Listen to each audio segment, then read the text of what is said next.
Bună ziua, bine v-am găsit! Sunt Alexia și vreau să vă prezint chiuveta Lavelo pe care am găsit-o prin intermediul unor review-uri pe internet, iar în al doilea pas a fost să comandăm niște mostre pentru a ne decide calitatea, dacă este la nivelul așteptărilor noastre și culoarea.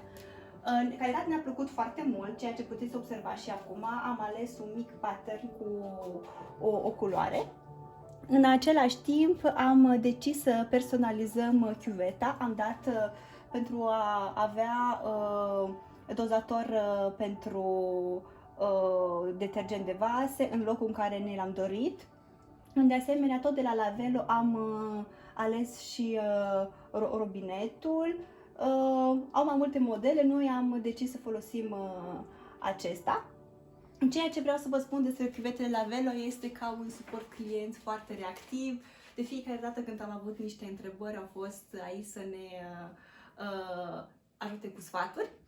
Și în același timp, un lucru care l-am apreciat sunt e-mail-urile post-vânzare în care sunt prezentate tot felul de filmulețe pentru a întreține chiuveta.